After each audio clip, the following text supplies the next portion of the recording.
بسم الله الرحمن الرحيم القارعة ما القارعة وما أدراك ما القارعة يوم يكون الناس كالفراش المبثوث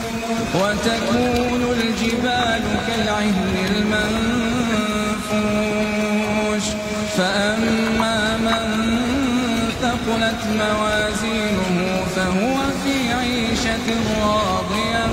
وأما من خفت موازينه فأمه هاوية وما